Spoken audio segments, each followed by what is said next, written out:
You are listening to X Wing Radio.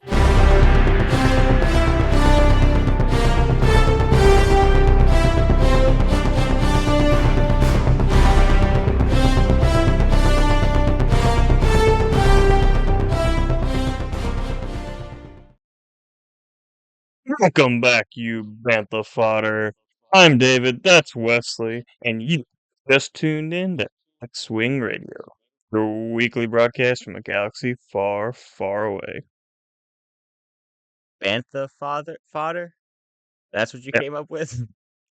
Interesting. Okay, well, today we are not going to be going on a wild bantha chase, so all you bantha fodder are safe. But we are going to be talking about season 3 of the Clone Wars. Last month we talked about season 2, Yes, and season I 3, not season 4 like I said last week. oh, you said season 4? I don't pay attention to Yes. you, so Well, it's okay. also, okay, last week I said season 3, or season 4, then I corrected to season 3, but then I watched halfway through season 4 where I realized we were supposed to watch season 3. So, Well, well, David, it wouldn't matter what you watched because you definitely watched more than I did. However, I'm still ready to talk about season 3, so we're good. Um, Now, David, I think one question on everybody's mind within going into season 3, right, is when does season 3 take place? parts of it take place before season 1, but then parts of it take place like after season 2.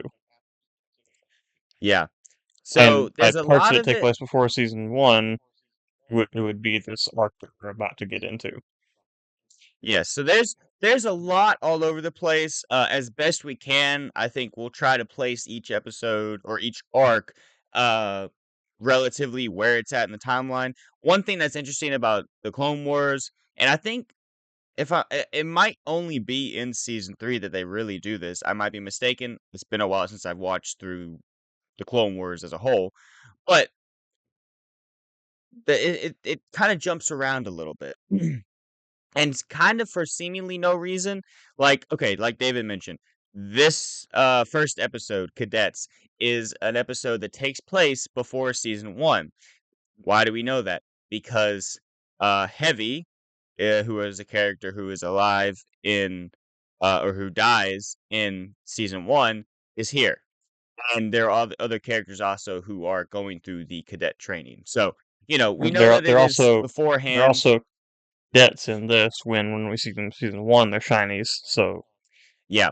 Also, this arc, there's 2 episodes within that follow this line. One takes place before the events of season 1, and one takes place after the events of season 1. So it kind of jumps through there. One thing that I kind of wish that we had within this season was timestamps. A lot of times like I watch Cinema Sins, and a lot of times, like, certain timestamps or location stamps, he'll put a sin on the board or whatever for jokingly or whatever. But here I feel like it'd actually be very, very helpful to have a timestamp as far as when some of these things are happening. Obviously, it's pretty easy to narrow down when this episode takes place, obviously before season 1, but some of the ones later on, they're you're kind of wondering what's going on. There might be a hint or two here or there that kind of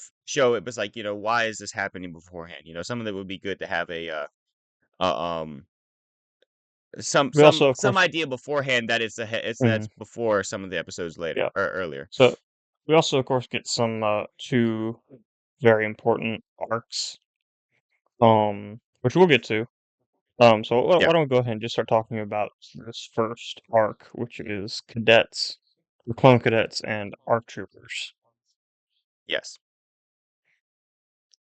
So as you kind of already mentioned, like clone cadets is basically following the clones that we see in the season 1 episode Rookies. Hmm. It's basically following them during their cadet training on Camino. Yes. And some of them, you kind of see in this.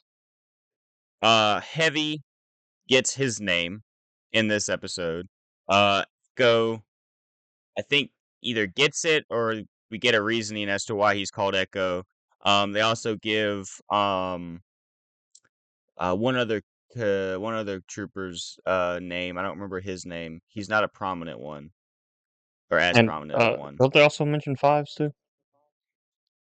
See, I think also they mentioned fives. I'm wondering if they if they give him the name in this though, because there's that one where they're like CT 5755 whatever, and he's like, just call me fives or whatever. So I don't know if it was like he already came up with that and he was trying to get people to call him that, or if they came up with it during the episode. But either way, we get to see that as well. I mean, his was always pretty understandable as to why it was fives. Self-explanatory, yeah.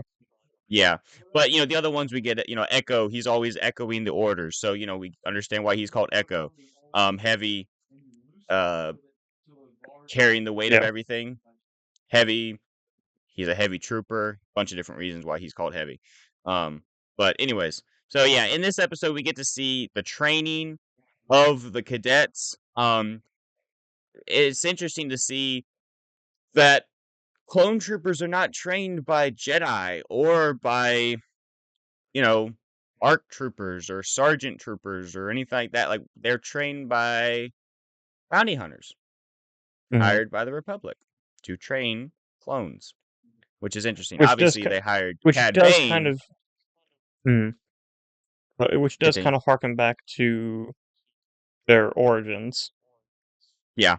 Which Like, I mean, I feel like it's one thing. It's one thing to clone someone like Jango Fett, who is a superior fighter and has superior genes, and yada yada yada, to make an army out of. And maybe if he was actually in charge of training, that'd be different. But I feel like it's a little. I mean, I'm not like gonna hate well, on this or anything. It is. I feel like it's a initial little weird that they bring in just random bounty hunters to train them, though. yeah.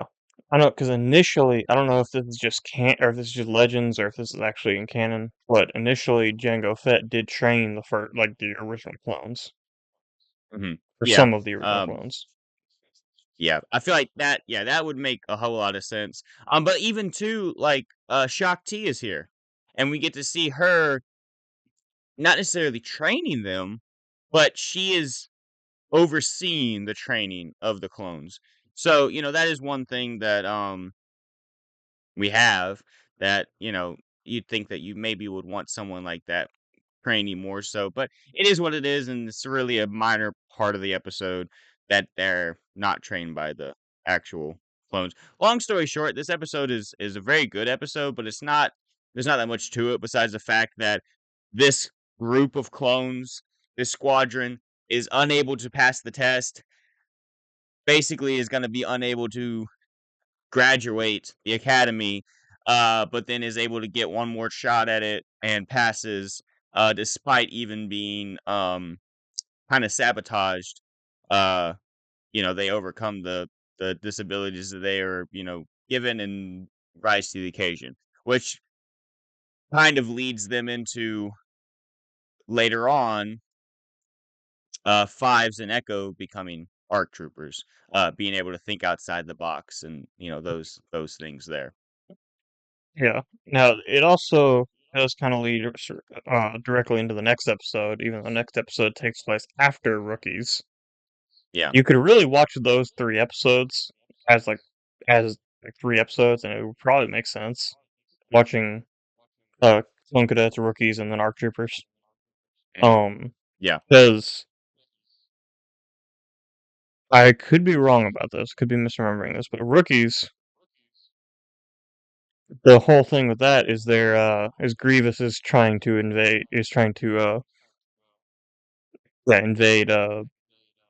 Camino, Yeah. Yeah, which their we see goal. in this episode. Mhm. Yeah, they have to switch tactics, but their reasoning for getting there is because they want to do a sneak attack.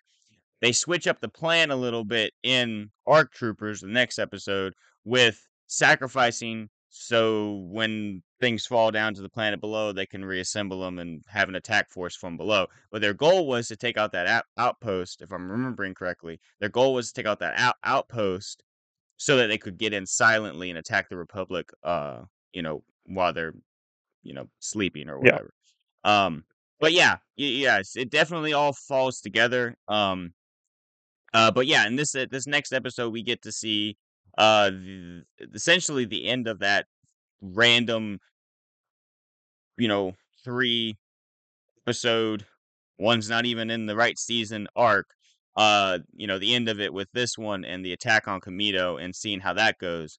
Um, the whole goal essentially is for Ventress to steal the cloning um DNA.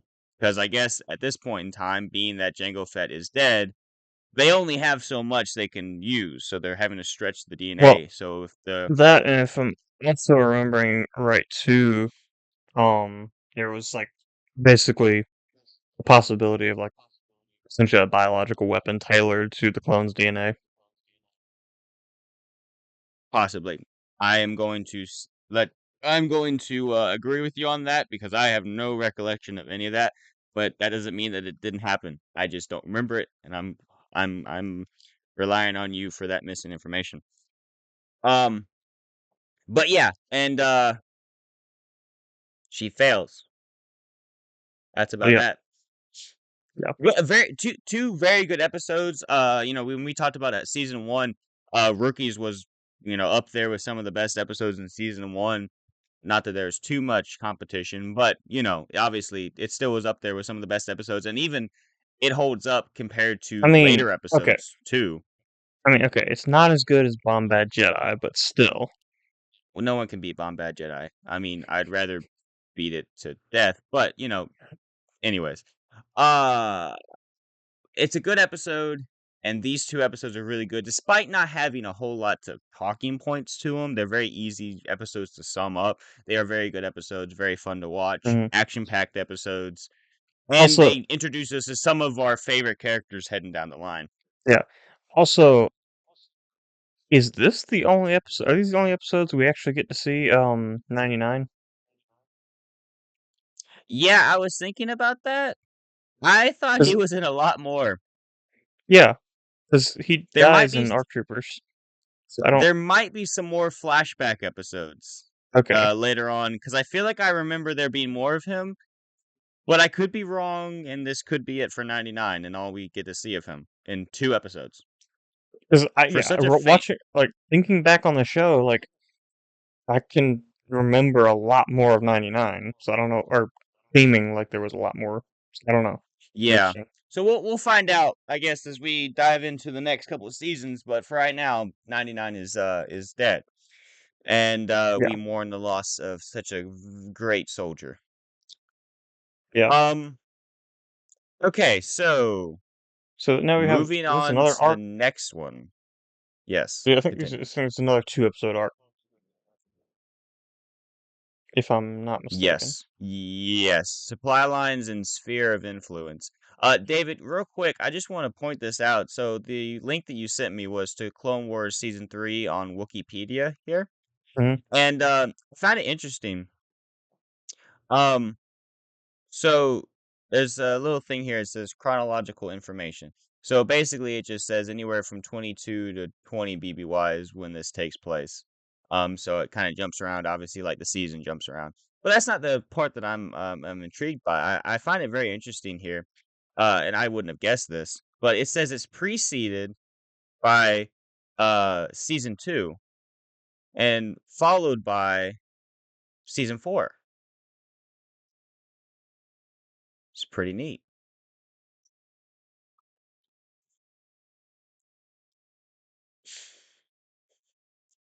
Yeah. Okay. I just saw that and I had to say something because it was funny to me. So David, what goes what give me the rundown of these next 2 episodes, season 3, episode 3 and episode 4. So if I'm remembering okay, so I watched the first couple episodes, then took a break, then started watching season 4. and realized that I was supposed to be watching season 3 and then came back. Yeah. So it's been a couple weeks since I watched these episodes, but if I'm remembering correctly, basically the premise of these 2 episodes is there's of course the battle's going on Ryloth, and the Republic wants to send supplies to um both help both the war effort and the Twi'leks. Yeah. However, they have to um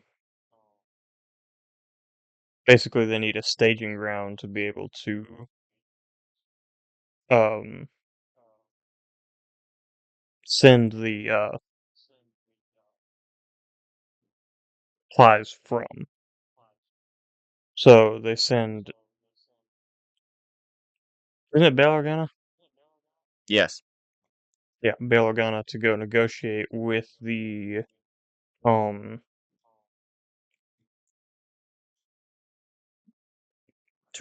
I sh- Tardarians. yeah, Tradarians, who basically Tradarians are neutral, so they initially don't want to take us aside, but they end up under the table helping the Republic. Also, I think Sphere of Influence is a different episode than what I'm thinking of. This is No, no, no. You're on strictly. the.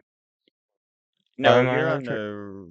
Yeah, cause well, Because I just wait. went to the Okay, actual article for Sphere of Influence, then and yeah, I that's think different. yeah, you might be right on that one. Now, I do want to make this comment here. Um, do you remember what the Jedi Master on the planet fighting the battle's name is? I don't know. Yeah, well, I didn't either, but I was watching a video earlier today about it, and I found it very funny. But anyways, the the Jedi Master's name is Jedi Master. I'm a gonna die, or it's I'm gonna die. It's IMA hyphen GUNDI, separate word DI. And by the end of the episode, he does. Yeah, So good thing I he lives. see here in the article. Yeah, Jedi Yeah, Master. I'm a Gundai.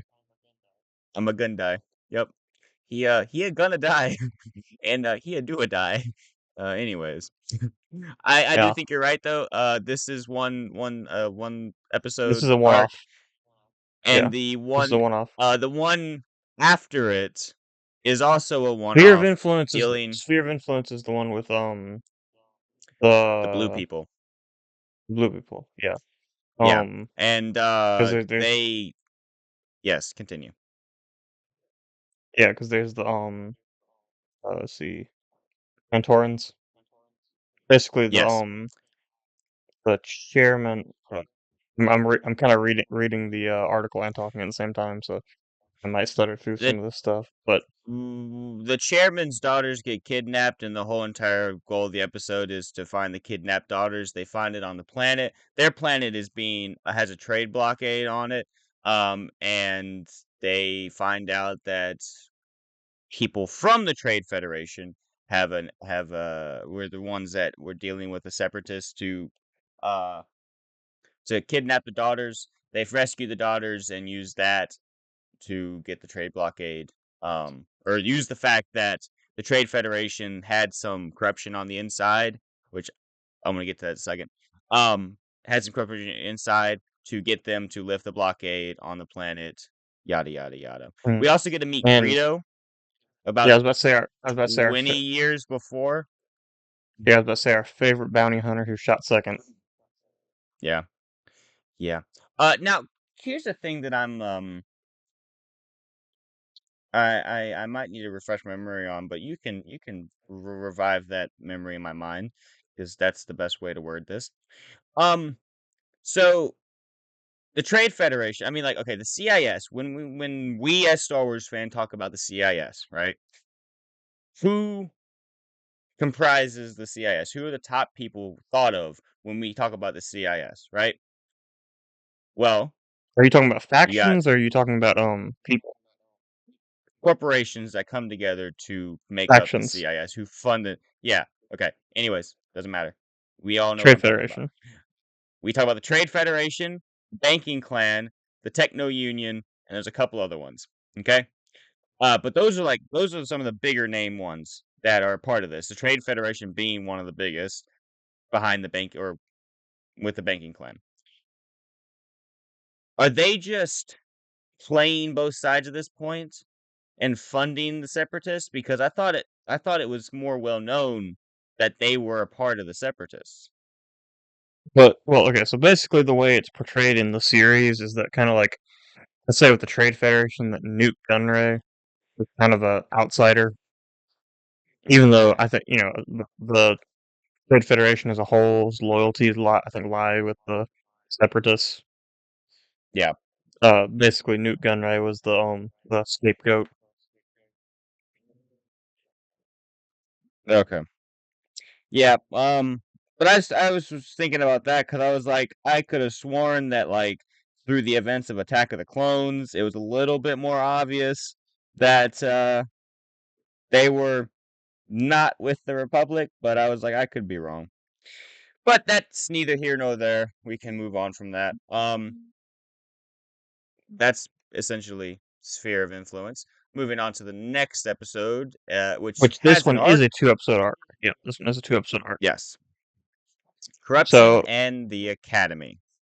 so we go back to Mandalore for 2 episodes. It's a little, it's a little bit of a bland Mandalorian arc, but it is nonetheless a Mandalorian arc. So what happens on Mandalore? Not good stuff. Corruption, evil people. All right. So moving on to the next. You wanted to know more? Yes. Crap. Wait. Ah, stuff is happening. Boy. Okay. So essentially in this first episode here, um long story short, there's some um black market dealers, I think, corrupt people who come in and Bad people. they Evil people. what? What'd you say? What do you actually say? We're not gonna talk about what I heard. We're gonna talk about what you actually said. You said corrupt people, and I was like, bad people. Evil people. Okay. What'd you Okay. hear? Nothing. Okay. So, um, I just wanted to clarify what you said. So these bad, evil people. Stop looking at me, David. It's not good. For you. Um, but anyways, they come in and they set up a shop on the docks there. Long story short, they poison the drinking, not their drinking, the drinking water that they're distributing. They didn't do it on purpose, but because they got the dosage wrong of this chemical that they were using that potentially could have made them more money, they ended up poisoning it, which poisons a bunch of kids. Duchess Satine gets involved. Her and Padme end up investigating it, go down to the docks, find out all this stuff, and shut it down. Basically, the whole thing. But the moral of this episode is more so that Satine is realizing that there is a lot of more corruption than she is willing to admit within her government because obviously there had to be some form of corruption for this to happen. They paid off dock worker or So inspection workers and other people to get to this point, and she's so not liking that. basically, Ahsoka. The whole reason why Ahsoka's on Mandalore is because she's working with some stuff through one of the schools on Mandalore. That's in the Basically, next she's episode. To clarify, is it? I thought it was both these and episodes. well, it's the arc, but the first episode deals with this. The second episode deals with Ahsoka coming down, and secretly is supposed to be helping is someone that That's right. the That's right. Duchess trusts to help investigate. So, That's but right. go ahead and get into that episode because that's episode 2. Go ahead and get into that episode though. Mm. So basically, it kind of continues the corruption storyline. Mhm. Ahsoka's mentoring these students at the academy on Mandalore, where they've had um I believe this is where a lot of the events and stuff for the like poisonings happened was at the academy. So Probably. so a lot of the students are kind of I guess in on it or not in on it, but more like directly affected by the events of the last episode. Yeah. In the last episode, they show more younger kids. These are more like high school age kids that she's teaching. She's supposed to be teaching them, I think something around politics or self defense or something in that something Jedi could teach them. Anyways, Yeah, it's not really that important to the episode or important to the but thing. All that really matters is there's a point in the episode where Ahsoka's teaching and a group, one being the Duchess's nephew, I believe. yeah, Um, yeah. him and his group of friends, there's 4 of them total, are talking with Ahsoka, and she's teaching, and she says something about how, corruption is all over the place, politicians are corrupt, and that, you know He basically tells them that they're the ones that need to take action to do something. Meaning more, Yes. meaning more in a sense of like in a democratic sense of like actually being a public servant, running for office, or Yeah, voting or whatever. But the kids yeah. take it as they need to go investigate these things. So what do they do? They do what they're supposed to do and stay out of everything and let the authorities handle it. That's no fun. Alright, scrap that idea, let's do something else. So what do they do? Um, they do something completely reckless and get involved in something that they don't actually know anything about. But copy and paste that. All right, perfect. We got a season for you. All right, but no, yeah. So that's exactly what they do. They there's this problem. There's a food shortage. That's what it is. There's a shortage, so they go down to the docks to investigate what's going on and if there actually is a shortage. There, they end up seeing the secret deal going down. They get it on hollow recording. They almost get caught. They go to Duchess Satine. Satine says, "Hey, I'll take care of it. Don't worry about it." But they kind of feel like they've been brushed off a little bit. And so they go to the prime minister. That's what they call him. They go to the prime minister. Well, you know what? The prime minister actually was in on it the whole time. Wait, back up a couple steps because we don't know that yet. So, anyways, they go and he says, "Hey, here's what I want you to do. I want you to meet me at this place, this location, yada, yada, yada, this time."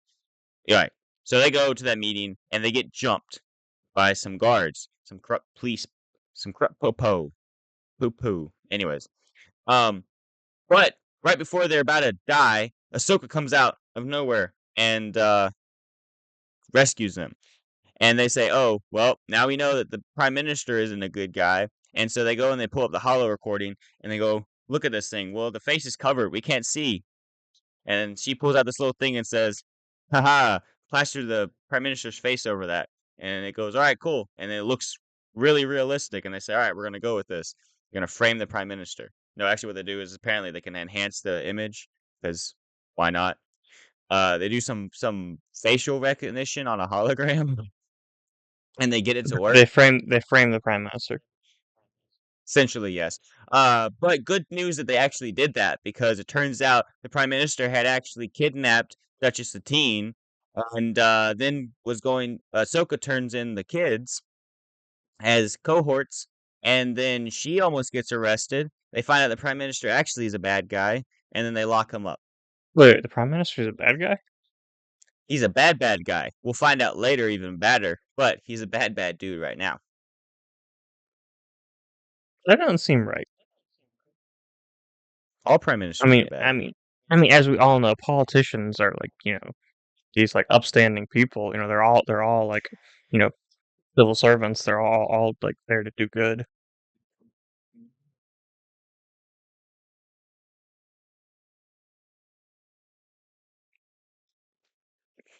Oh. Anyways, What was that it's too face? close.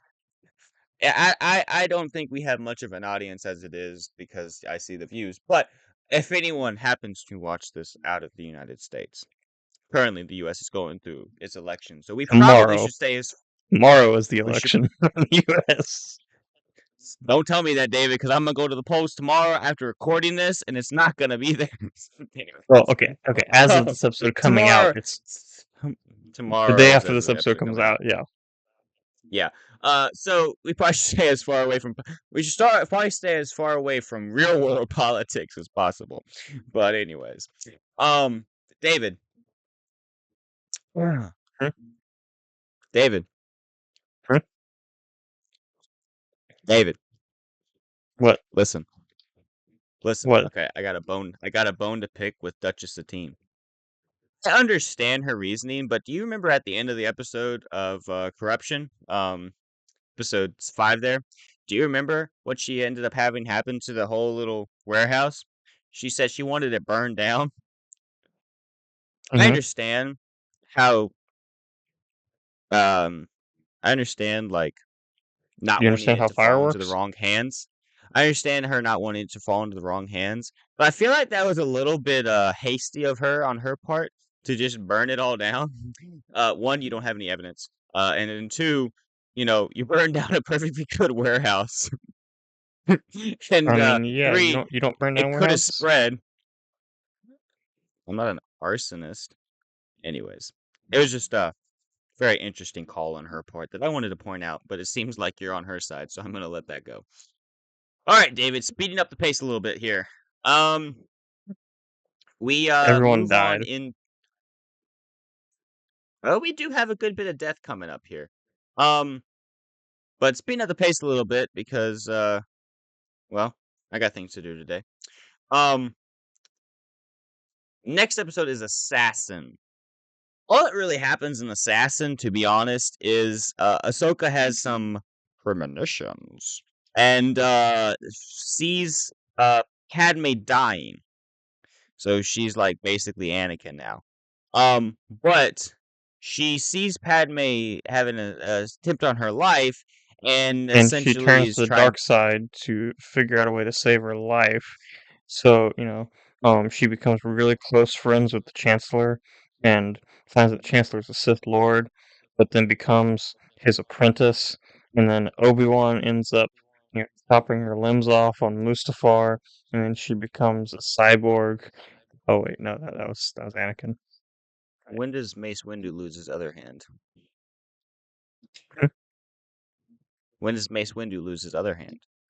Had to lose When it does somewhere in Mace there. when does Mace Windu lose their hand? Yeah, it's Ahsoka, I so it didn't. has to be the other hand. What? I'm Anyways, confused. you're confused. I can tell. Anyways, it turns out that this assassination attempt is going to be coming at the hands of Darth Vader. huh? Darth Vader. Or a Singh Oh, right. We're talking about that episode. Right. Okay. who is dead, or so we thought, per the end of season 2. But it turns out she's not dead, and she's actually here to assassinate um Padme. Yes. And the reason that she's trying to assassinate Padme is because Zero the Hutt wants some revenge. So we're getting a sequel to the movie.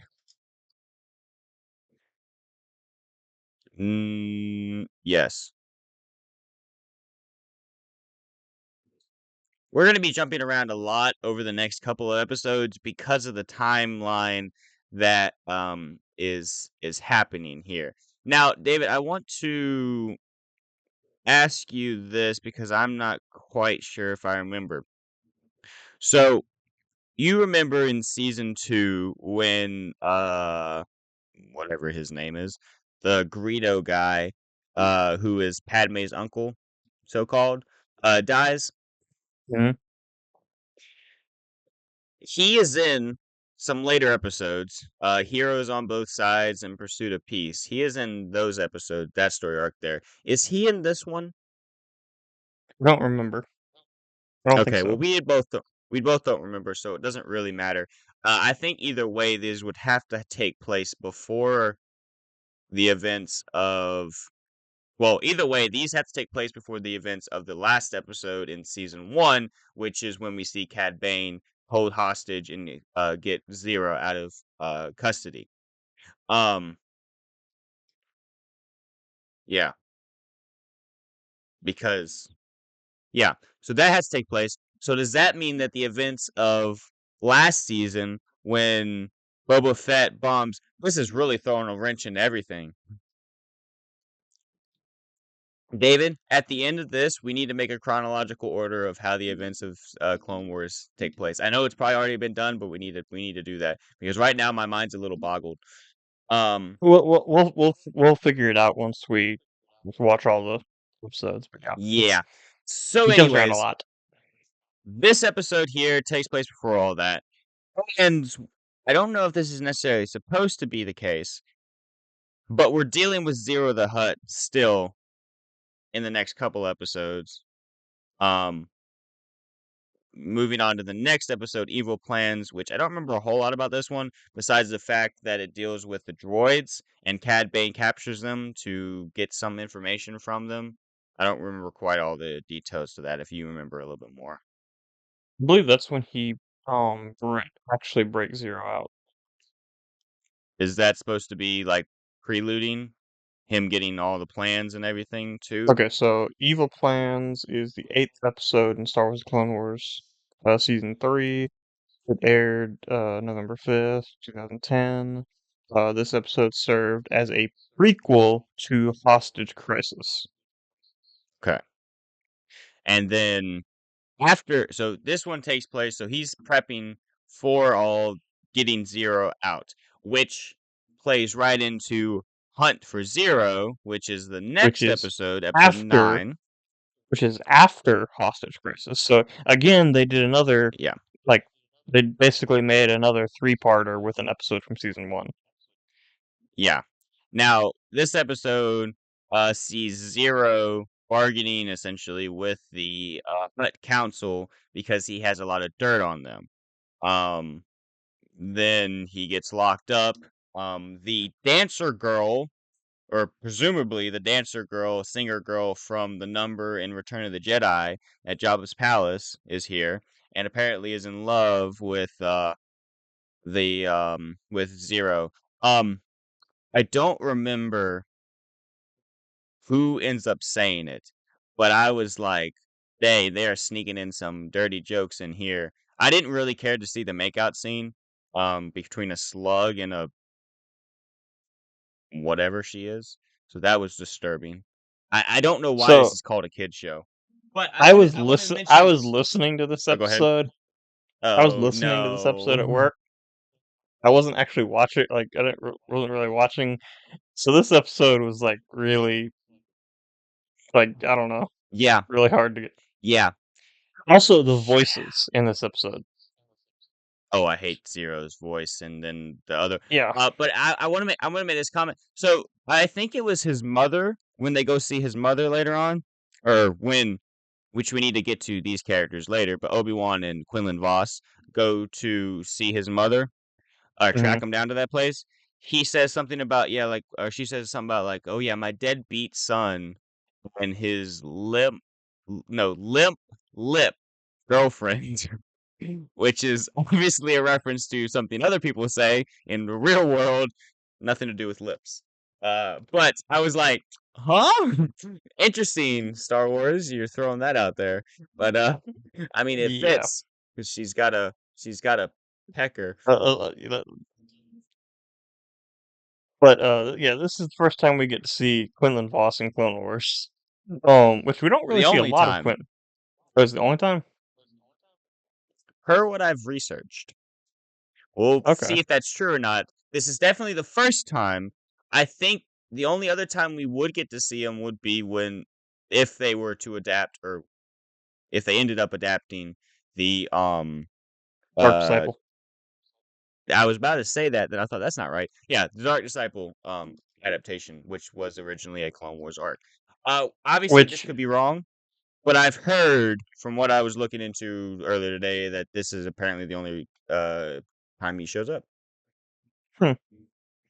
Which is kind of sad because he's a pretty cool character that would be fun in the Clone Wars, but Well, also he's kind the of wasted I on mean, this episode.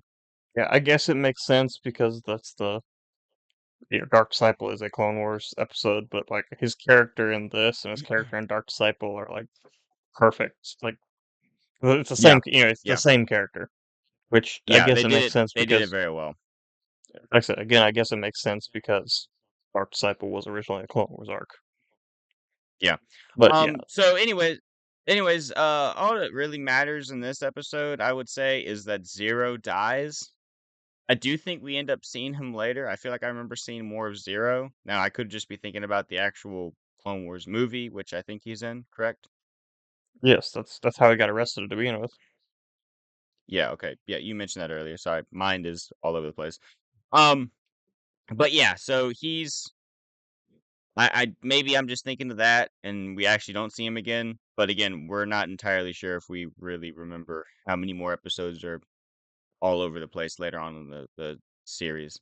Um, uh, because I mean, like, okay, I don't know if we mentioned it, but Supply Lines earlier is a prequel to the first episode um of the series when Yoda goes to meet with the Trodarians. So, this season is kind of a little all over the place, and we're just kind of getting into it.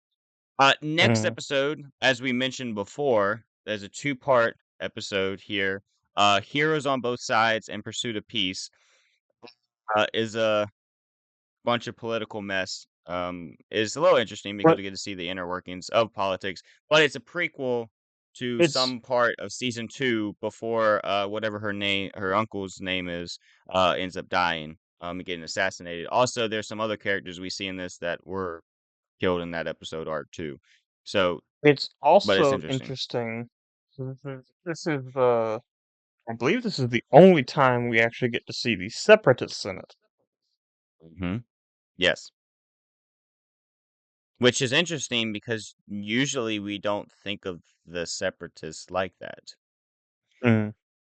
But and I was talking with Sarah about this after watching that episode.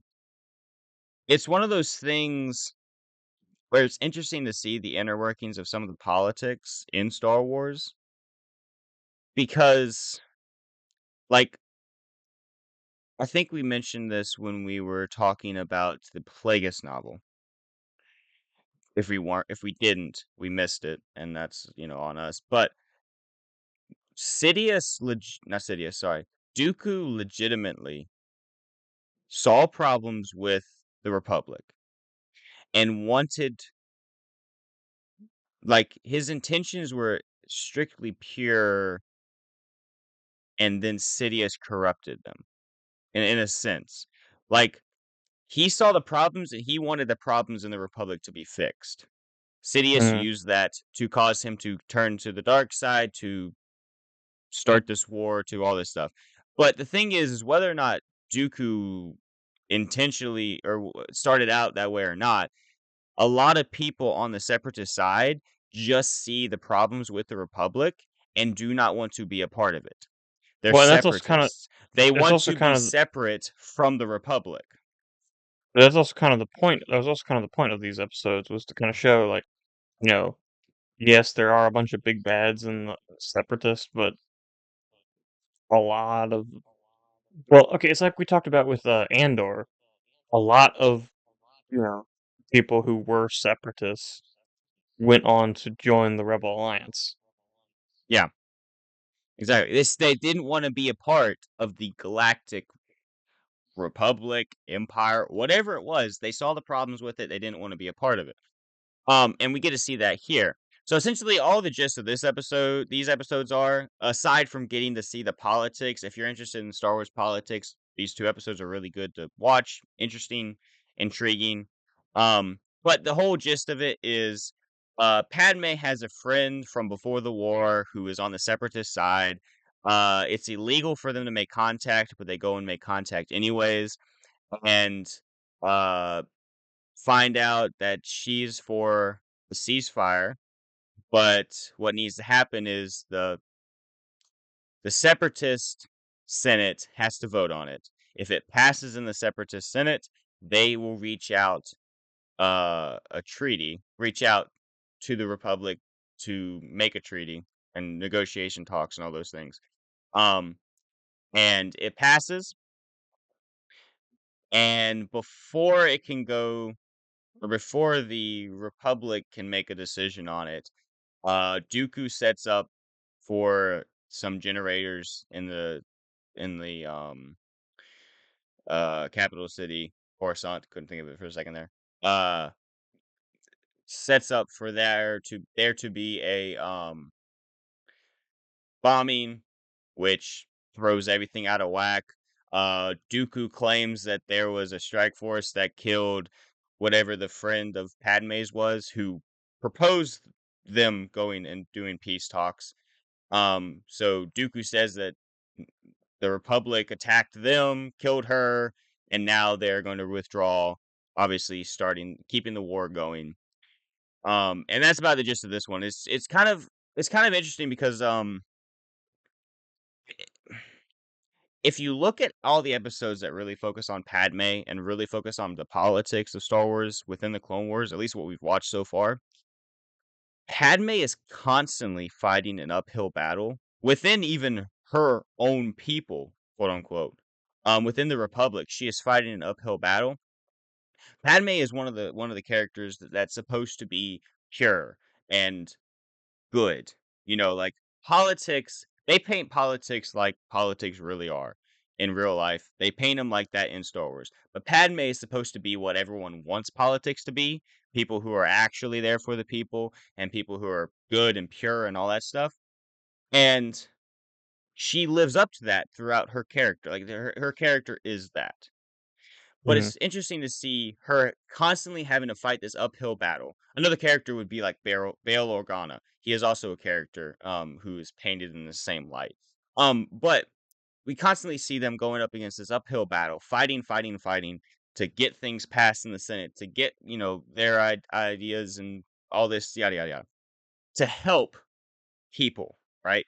Their goal is to end the war, is to end suffering, to better people's lives in the galaxy. But it's interesting to see throughout the Clone Wars, throughout the prequels, how she just fails. It's not her fault. She doesn't live long enough to succeed. And even if she did live long enough, she wouldn't have succeeded. But she fails because obviously you had an evil overlord in the background pulling strings. It's kind of hard to win, when you're fighting against that. But, you know, the galaxy goes from the Clone Wars into, I mean, it's not really a war, but they're not really better off under the Empire, you know. And her whole goal was to make the galaxy better, and it wasn't her fault that it didn't get better, but she didn't succeed in doing so, Mhm. you know.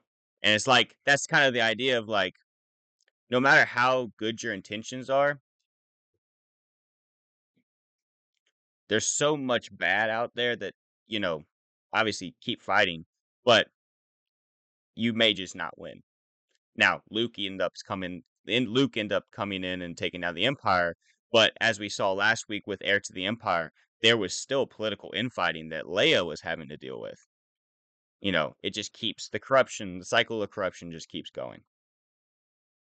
Yeah, it's definitely. I would say so. Some of the political stuff in Clone Wars can get kind of annoying. This Yes. is one of the better political episodes, I think. Hmm. Um,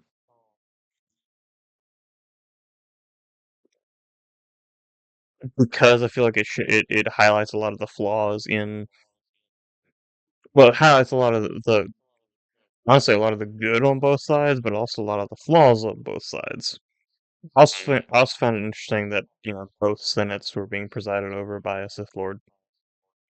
Yes. Yes. Well, I mean, you gotta think about it. Both sides are being uh, strings are being pulled by the Sith Lord. So, Well, ultimately, but both sides yes. are being controlled by Palpatine, but let's say both senates are being controlled by a Sith Lord Yeah. now. Hmm. Now, Yeah. Real the quick, just next. before we get too far, your camera's a little out of focus. If you want to try and get that back into focus, Oh, before we keep going. yeah, there we go. All right, continue. Now, the next part is honestly probably one of the well, okay, it's the second best in the season. It is a really good arc, but it is overshadowed by something coming up. Well, But the thing is to be honest, the f- I mean, I think 1 and 2 is a good start to the season, but after that, the rest of it's been a little boring yeah, but until we get to this, this arc here. but these next 3 episodes, well, uh, set up the finale of season 4, and really the finale of the whole series. Um, Yeah, but these 3 episodes. So we start off. Well, actually, it these these 3 episodes set up both kind of the finale of the like I said, the series, and also Dark Disciple, yeah, because this is where, um, in episode 12, Night Sisters, this is where Count Dooku, or Sidious tells Dooku, Ventress is getting too powerful. Get rid of her, yeah. and so he does. And Ventress doesn't actually end up dying, but knowing Dooku tried to kill her, he's rightfully mad. So she goes home to Dathomir. First time we get to see the Night Sisters, um, Mother Talzin, all that. But it's the first time we also get to see another character. Well, actually, in this arc, we actually get to see another big reveal too. But we'll get to that. Hmm. But this is what kind of so Night Sisters kind of sets up this whole plan. So Ventress goes back to Dathomir to try to get or try to set up a revenge, basically a revenge plot against Duke. They go to try to assassinate him, doesn't end up working. So they try a different approach. They basically make a monster. In fact, the next episode is called Monster, referring to none other than Savage Opress. As his name states, he is a savage Yes. and an oppressor. But Yeah. continue I with forgot your how with your. I forgot how big Savage is. Oh yeah. But yeah, basically, I mean, it's not really a complicated plot. It's just, so but in that episode, Night Sisters kind of sets up the plot for this arc. Um, Mhm. but the plot or the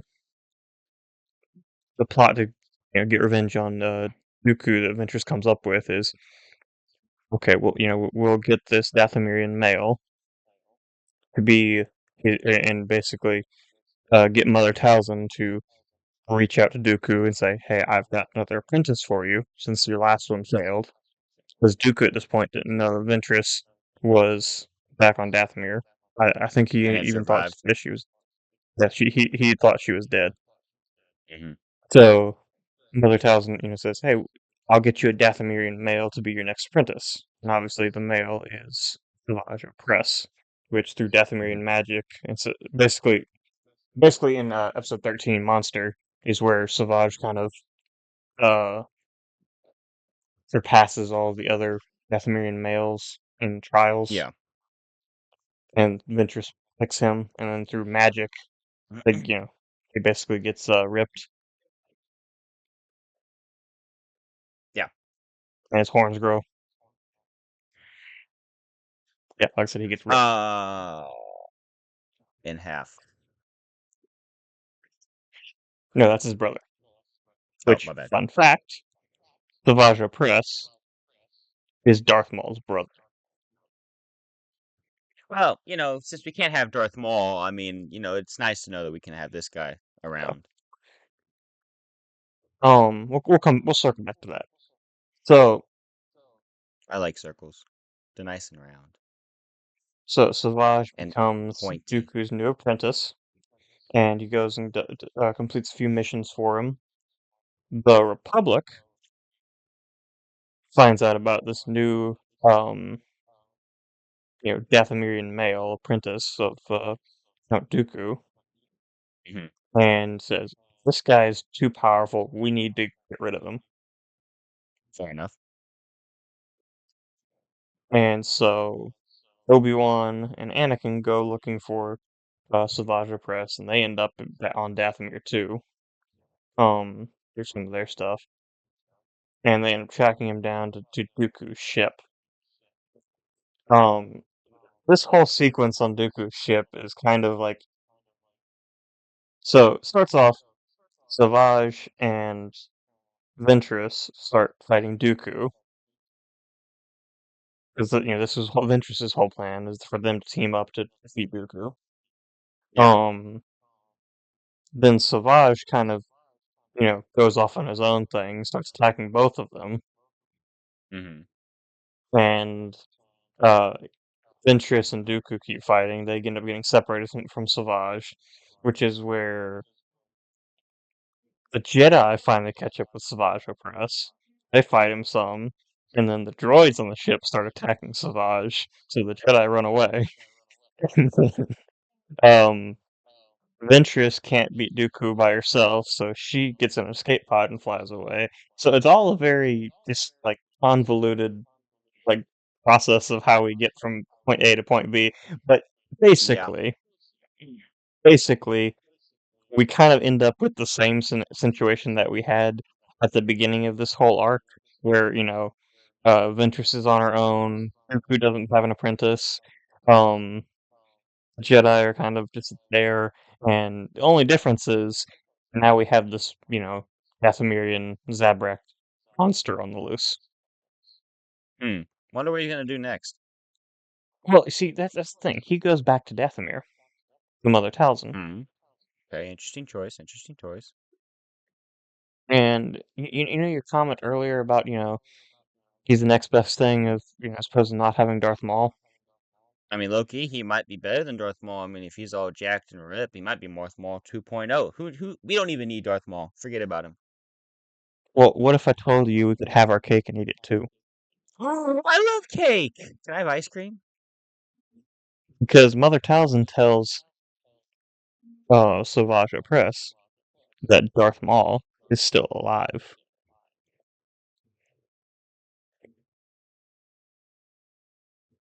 We'll get back to this at the end of season 4. Oh, okay. Well, that's a little disappointing. I never understood the But the phrase "have your cake and eat it too," because yes, you've mentioned this before on the podcast. if I have cake, why wouldn't I eat it? Well, then you know what? If I mentioned it before, then it really bothers me. What were you gonna say? You were gonna Which make a comment, and I was about to say, this interrupted. leads us right into our next arc, probably the best arc in season 3. You can talk about cake if you want to. Okay, well, I'm gonna let you continue to talk about the Mortis arc, and we can break down some of the parts of it. But let's get into the Mhm. Mortis arc. So honestly, if it weren't for the Mortis arc, those last 3 episodes would probably be the best in season 3. Yeah, I do like the Citadel arc, but it also feels a little drown out at times. But it's an okay arc. It Yeah, has some it's moments. okay. But no, the Mortis arc is by far Yeah, the best arc in season 3. yeah, yeah. So basically, the whole premise Yeah. of the Mortis arc is, um, the Republic picks up an old Jedi distress signal, Um, that's that hasn't been used in like 2,000 years. So they're like, it's kind of weird. So let's go investigate this. So they go investigate this. Um, Obi-Wan, Anakin, and Ahsoka are gonna meet the fleet at a rendezvous point to go investigate this, but they never get to that point, and they get sucked into this like wormhole type thing, and end up on this mysterious planet that is super strong with the Force. Mm-hmm. Well, why is it super strong with the Force? Well, it's because of the inhabitants that live on this planet. What lives on this So, planet that could be so powerful with the Force? so we don't actually know much about these people, but essentially, there is a father who has a son and a daughter. Now, a lot of it What doesn't about the really get mother? um we're gonna get into that presumably with Ahsoka season 2, if the rumors are all correct. I would say that's one thing about like I think that's one real because in all honesty, like we're gonna go through this arc, talk a little bit about it. We probably need to dedicate an episode to this topic, which we might have, in Ahsoka. But the reason that the Mortis arc is so good isn't really necessarily because the episodes are so outstanding. It's more because of what it alludes to and what it sets up. Like that's mhm. one of the biggest reasons that I love So, this arc so much. And that's why like looking into Ahsoka was so cool because they reference the Mortis gods, which mhm, is who we meet here. which they're not even called like gods or anything in the episodes. That's just kind of like the way the fan bases started to reference them. Um, Yeah. but essentially, so the whole reason that the Jedi get pulled to this place is because the father is dying, and he wants Anakin, the chosen one, to take his place to keep his children in balance. Because Yeah. the chosen one prophecy is to bring balance to the Force. Also mention his kids. His son is essentially the body embodiment of the dark side, and his daughter is essentially the embodiment of the good light side. Basically, the father, the daughter, and the son are balance in the Force, the dark side and the light side. Yeah.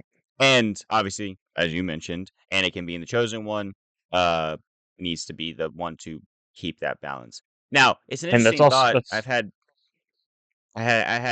come up at one point. Um, 2,000 years ago, or the signal or transmission or whatever that they get, signal or whatever they get, is from about 2,000 years ago. Did the father try this then? Or, what, like, why is it all of a sudden happening now? Has the father tried this before? Because obviously, like, I'm pretty sure it's Legends. Probably is Legends.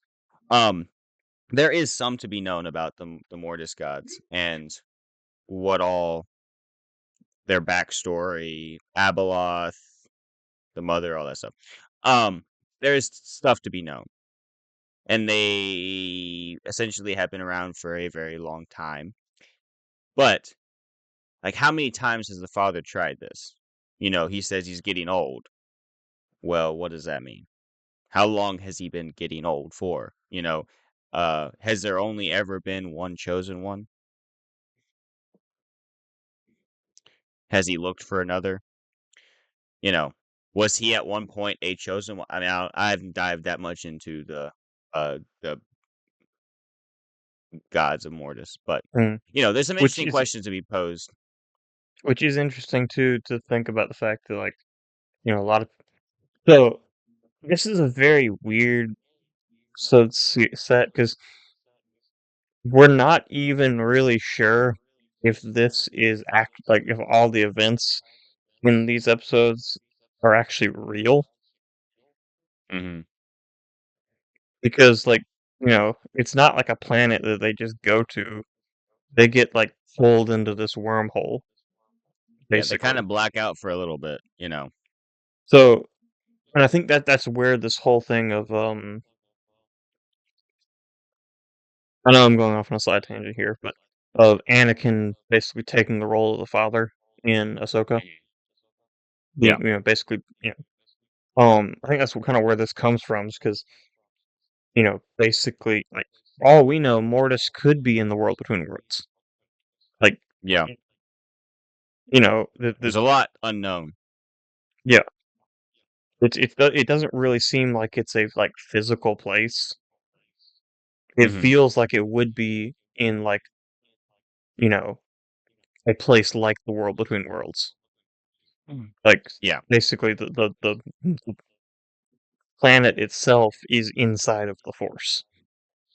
yeah, yeah.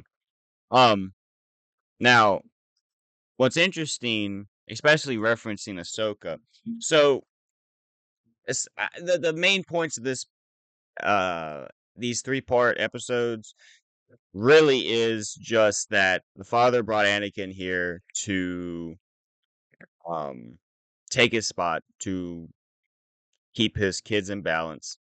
Um, Long story short, the son ends up killing, um, the daughter and then the father, and that's kinda how this gets Well, left, the if I the remember. father kills himself, and then um, Anakin kills the son. Anakin did kill the son? Okay. So, anyways, they Yeah. all die at the end. I couldn't remember specifically how it went up going. But, they all die in the end, and they end up getting out of there. Um, but what's interesting, especially bringing up Ahsoka, is in Ahsoka, we see the owl, which is a symbol of, the daughter, correct? Mhm. Yeah. Daughter, yeah. So we see her. I don't know if we see anything resembling for the son, but then we see Anakin and we see him in this state that we think, oh, he's somewhat in the father's spot, being the balance in the force. So, obviously, whether it's okay, so in this episode arc, they go retrieve some kind of a dagger that's supposed to be able to kill the gods, these force beings, right? Mhm. But how, like, what is the essence of these characters? Like, can they actually die? A lot of there's a lot of mystery surrounding these characters, a lot of these mysteries surrounding these events, and obviously Star Wars hasn't gotten that deep into it, at least in what we've watched. Um, but you know, obviously there's some form, like the Force didn't just up and die when these characters die, so they're not specifically the Force. There's, like, the embodiment of the light and embodiment of the dark. Um, but, like, what are we gonna see in Ahsoka season 2? Anakin's supposed to be Well, maybe and the father. We maybe see the daughter, who's supposed to be the son?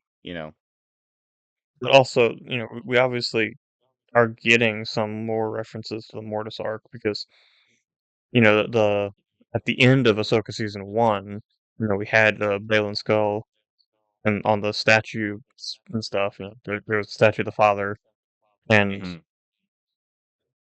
I believe it was the father, and then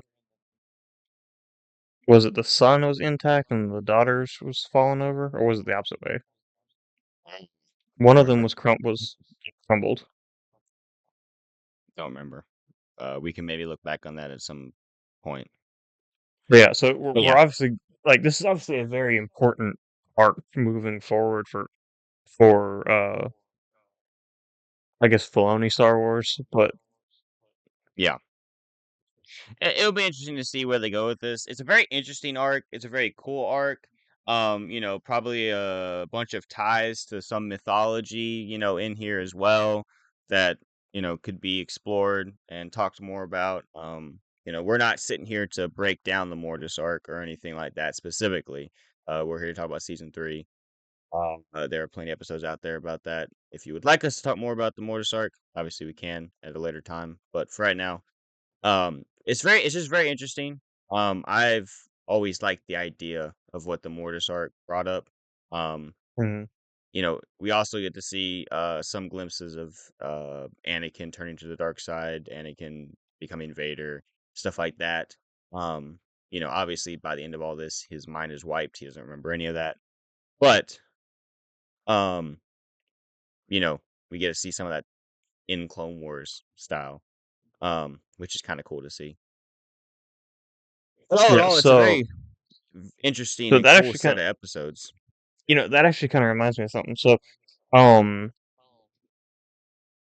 so I forget what I think he was on some kind of podcast, but Sam Witwer was talking about basically for your kids, what is the best way to introduce them to Star Wars? He said it's Clone Hmm. Wars. Yeah, So not all of Clone Wars, because obviously, I would say up into like the first 6 seasons, really, because season 7 obviously gets a lot or at least those last 4 episodes. You really have to watch Revenge of the Sith to fully understand what's going on there. yeah, Um, so maybe not those episodes, but Clone Wars as a whole. And so let's say if you grew up watching just watching Clone Wars, and you could even throw Rebels in there too, because Rebels doesn't really have any spoilers from the movies or anything. Um, yeah. well, well, I guess there is the reveal that Anakin's Vader, but Yeah. with the whole Ahsoka Vader deal, so maybe not Rebels, but at least Clone Wars. And then when they're old enough to actually like care about the story, that's when you can start with A New Hope. And Yeah. then, so imagine like growing up with like the Clone Wars, not the prequels, just Clone Wars.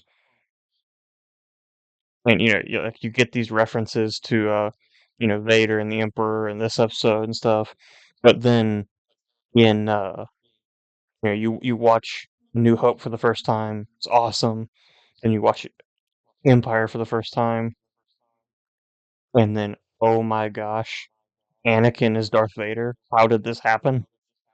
That's when you Hmm. go back and watch the prequels. Yeah. Yeah. I definitely agree with that. Um, I do have to start really thinking about how I'm gonna go about watching these movies. Well, with Ellie over here, because she's got to be introduced. Because like Lord of the Rings for Sarah is a little less complicated. There's a pretty straightforward way you go about doing that. Star Wars is a little bit more complicated. because well, for one thing too, it's kind of hard now because you basically have to wait till a point where she can actually like understand the intricacies of the story, but not Yeah, to the point where like she's so exposed to pop culture that she already knows everything about it. yeah, yeah. So yeah, Like, it's gonna be interesting. But I also like, okay, so Sarah talks about growing up and how, like, I remember the first time I watched Lord of the Rings. I remember the first time I watched Revenge of the Sith. I don't remember the first time I watched a bunch of the Star Wars movies, but like Revenge of the Sith, PG-13. I waited a little while longer to watch it because my parents wouldn't let me.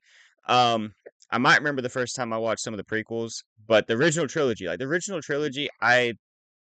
mean, all 6 movies were available when I was growing up. All right, I'm not that old, but I remember specifically watching the original trilogy a bunch growing up, and I don't really remember mm, the first time I watched it. But I kind of want that to be the same for her, because like Sarah talks about not remembering the first time she watched Lord of the Rings. It's kind of just been a part of her childhood and life. She's always watched it. mm, And I kind of feel the same way about the original trilogy, but I also feel like there's some aspect to it where it's like it would be kind of nice to have that moment of, oh, I remember the first time it was revealed to me that this happened. Um, uh, the series but isn't that great, but the first movie in the Now You See Me trilogy is pretty cool because there's a big reveal at the end. If you've watched the movie before, yeah, right? It's a pretty cool reveal when you've watched it for the first time. It's like, oh, didn't see that coming, and it's like there's not too many good reveals out there, so it's like you got to kind of balance which one you want to have. but like okay, like if I could. It would be so awesome to watch the original trilogy for the first time, having no Oh knowledge of yes, Star Wars whatsoever. yes, Like especially Empire. Like if you had no yes, knowledge of it, like, and then the reveal, you know, no, I am your father. That would just be so awesome. yeah, And because I think what a lot of people used to speculate or used to say is you should watch Introduce Star Wars in the machete order. Basically, you do A New Hope, Empire, so you get the Vader revealing, "No, I'm your father." Then you go hmm back to the prequels before Jedi or Return of the yeah, Jedi. You go back to the prequels, watch all the prequels, and then at the end of um Revenge of the Sith, you know, Luke and Leia are born, and you're like, "Wait, hmm what?" yeah, Because you know, and then you can go back and watch Return of the Jedi. yeah, yeah.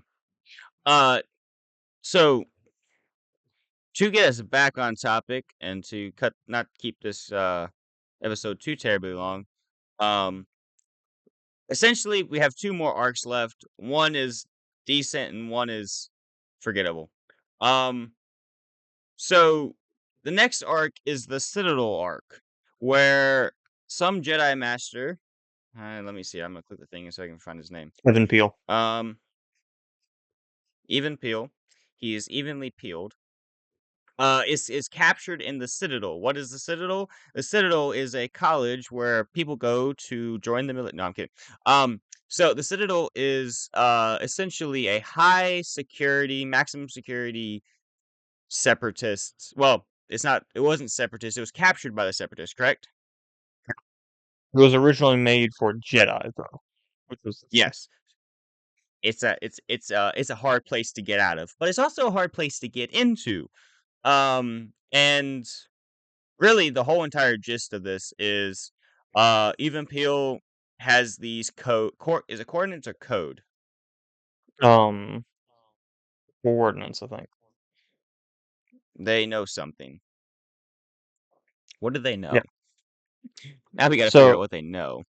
Evan Peel has the coordinates to basically hyperspace lanes that would allow, or that basically go into the heart of Republic space and Separatist space.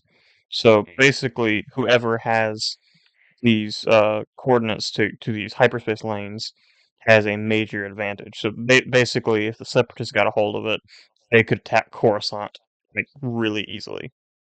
Yeah. So the gist of this is they have to go extract him. They being Anakin, Ahsoka, a couple clones. Obi-Wan doesn't go, correct? No, Obi-Wan does go. Okay, then Obi-Wan too. Ahsoka wasn't And originally supposed to go though. yeah, Ahsoka wasn't supposed to go. She snuck aboard, and it works out like whatever. Um, Yeah. but what happens is even Peel memorizes half of it, and he has his captain of his ship remember the other half. So they Well, go and who's they his captain? rescue. We'll get to that in a second. So they go and rescue him. They find out they need the rest of it too, and obviously they didn't want to leave anyone behind, but they also weren't sure who would be alive. So they go to the rest of the prisons, and come to find out, we see someone who's vaguely familiar. We're not entirely sure who it is at first, and then we hear a name that might ring a bell. I'm not entirely. It's Torkin. Torkin. What's his name? Captain. Oh, Tarkin. Sorry, I had it wrong. Tarkin. Captain Tarkin. Hey, that's the guy from Bad Batch. Yeah. Yeah, that's where I knew him from. So anyways, he's the captain of this guy's ship. And you know, we get to see him in the Clone Wars, which is interesting. I don't know. This episode arc is very simple in the fact of they go in, they rescue, they get out. We get to see Tarkin as a young Except man. they somehow managed to stretch it out into 3 episodes, but Yeah, it's not like it's bad, it's just it's long. It's long and it's okay. I feel like these episodes kind of drag on. I feel like if it was a mhm. two-parter, it would be better. Yeah, I definitely agree with that. Um, This is one that's I not to remember say it's watching a not not to say it's a bad story. It's probably the I don't know. I would probably rank it fourth in the arcs in this season. I would put if the you yeah, cadets arc. I would put the cadet arc above this one. I can agree with that. Yeah, the cadet arc definitely I think deserves to be above it. It's not like I said, it's not bad. It's just it's not a, it's overdrawn. It's drawn out. Yeah, Long yeah. they get out. Uh, even Evan Peel Peel ends ends up up dying. dying. Yeah, Gives the coordinates to Ahsoka. Ahsoka memorizes them, and yada bing, bada boom. They go home. yeah. Basic scene. Now, one interesting thing to point out is Tarkin doesn't like the Jedi. Yeah, He thinks their involvement in the war is kind of dumb because they're peacekeepers. They don't. yeah, He says that they don't always. Their code of ethics won't allow them to be effective military leaders. So it'll be yeah, interesting to see where that goes moving forward. yeah. And also, I mean, Probably nothing bad will happen. despite that, though, he does end up having respect at least for Anakin Skywalker, and they kind of have somewhat of a relationship there. So that's interesting to see where that goes to. That might Yeah, play a factor. yeah. Well, anyways, David, I'm gonna need you to go over these last two episodes. The Padawan, Lost Padawan, and Wookiee Hunt. All I really know about it is essentially some Padawans get kidnapped and go through some kind of Hunger Games style match. It's pretty forgettable. I don't remember this at all. Didn't watch it, so I need you to kind of recap what goes on here.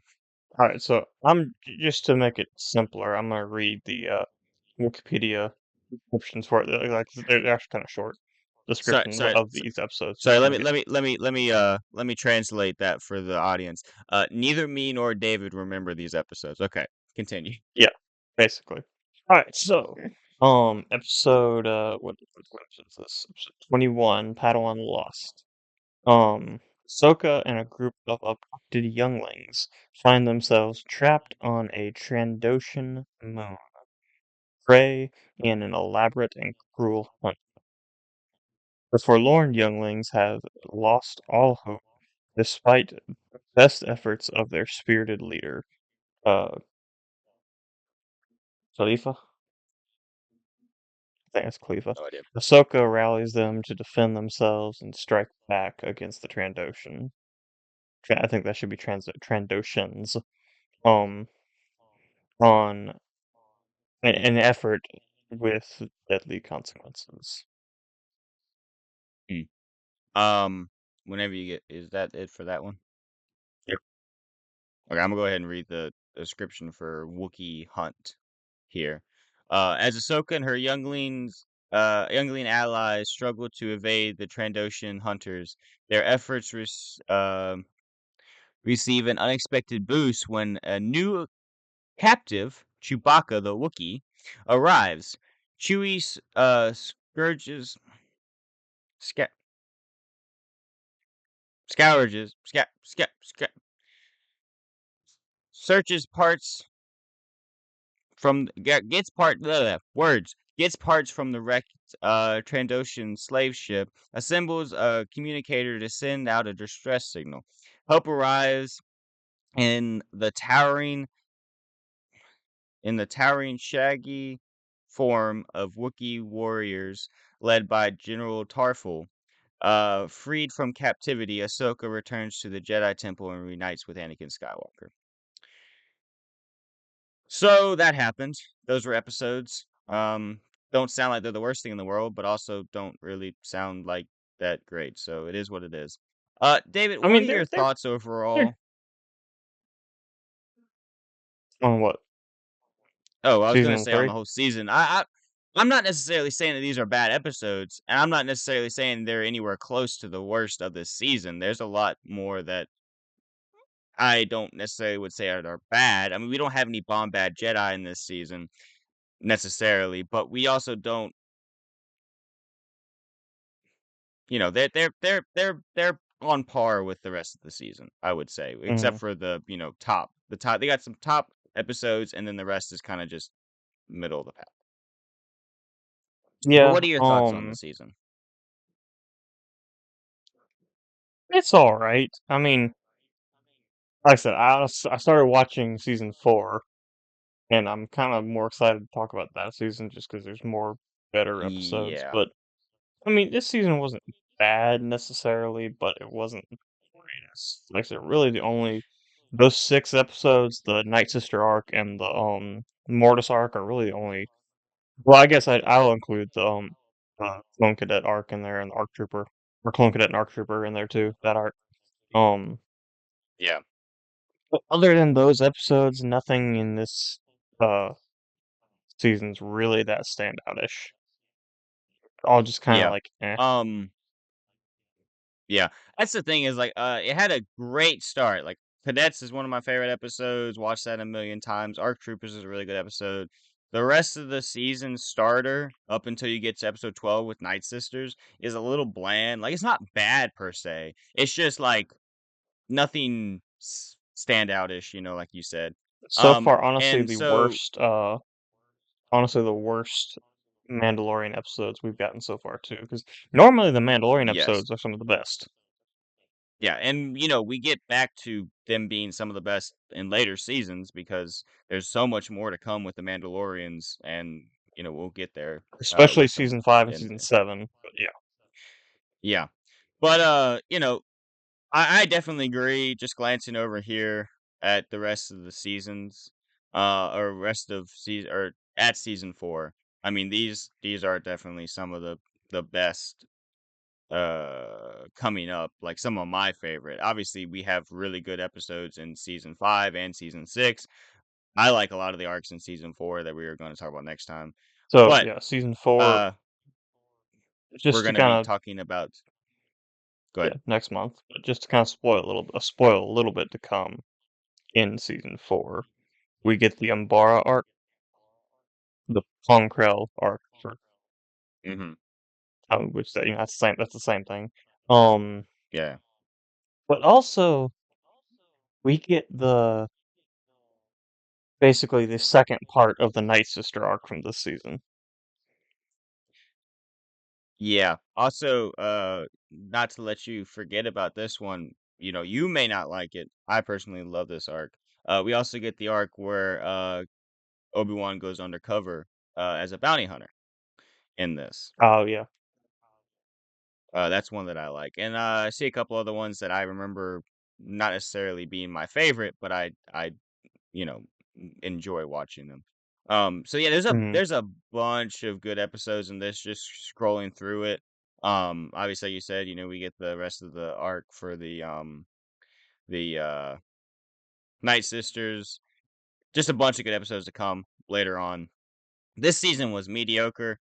Got off to a rough start, more or less. Had some good episodes. The Mortis arc is its saving grace, honestly. I do think that the witch hunt introducing, those characters, Savage Press, focusing on uh Ventress and kind of what's going on with her and Count Dooku. I think that's a really cool uh thing to go over.